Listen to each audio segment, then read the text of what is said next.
Hey everyone, and welcome. If you're a teacher, you know that feeling, right? That constant search for the one thing, that one little spark that can totally change the energy in your classroom. Well, today we're going to dig into a few really powerful, really practical ideas that can do exactly that. Let's jump in. So, this is the big question, isn't it? What is it that really makes a teacher great?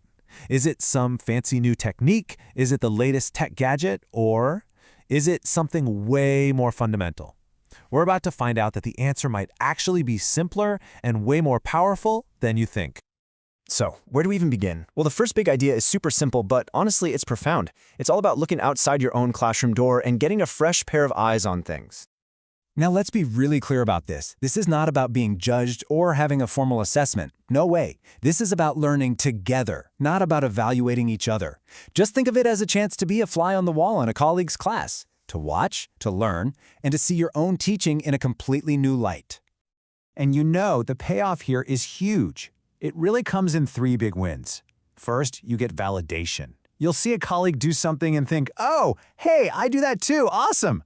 Second, you're going to discover some new technique that you'll want to try, like tomorrow. And third, and this one is my absolute favorite, is rediscovery.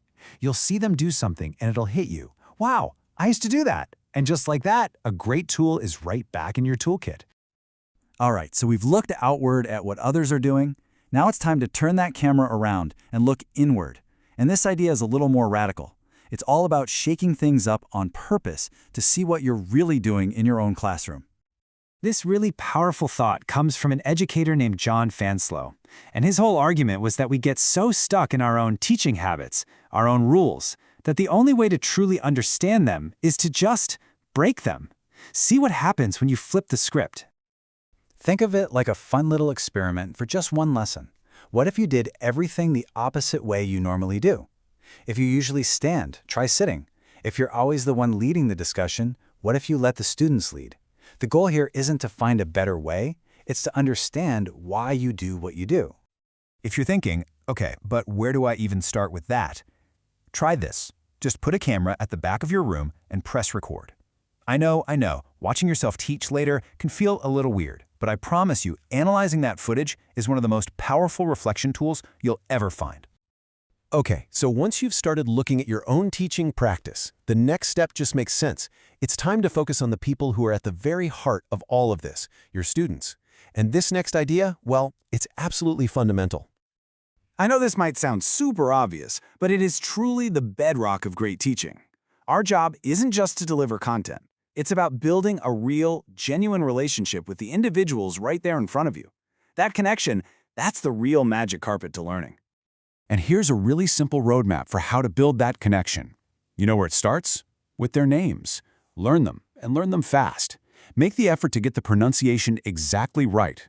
Just using their names shows you see them. And from there, you can start to find out what really makes them tick, not just as students, but as actual people. Okay, you're going to love this next one. It's a mindset shift that is so powerful, it could completely change how you walk into your classroom every single day, especially if you ever get those pre-class jitters. Here it is. This is the whole shift. Stop thinking of your classroom as a workplace. Instead, think of it as your living room. And your students, they're not pupils, they're your guests. And you're the host. This one simple reframe honestly changes everything. All that pressure of being the teacher suddenly melts away, and you just get to be the welcoming host. It instantly lowers the stakes and helps you build this amazing sense of community. So what does a good host do? Well, you greet your guests at the door, right? You make them feel welcome. If you see someone who looks a little lost or shy, you introduce them to someone else. Your main job is to make sure everyone feels comfortable, connected, and ready to have a good time. And our final idea really brings all of this together. Because once you've observed and you've reflected and you've truly connected with your students as guests, you earn the confidence to do this, to let go of that rigid lesson plan. So many of us feel totally chained to the syllabus, but this is your official permission slip to loosen that grip. It's not about throwing your plan out the window. It's about trusting yourself and your students enough to know that when they get excited about something, that's where the real learning is happening. Think about it this way. The plan stuff from the syllabus? Yeah, it's essential, of course, but it's those spontaneous, student-led detours, those tangents. That's what becomes the most memorable learning moment of the whole semester. That's where the knowledge really sticks. So what's the bottom line here? It's that when a lesson just cracks open and the students run with it, the learning that happens in that moment is unbelievably powerful. So don't be afraid of the detour. Embrace it. Find the little cracks in your lesson plan and let the light pour in. So what's that one big idea we were looking for at the start?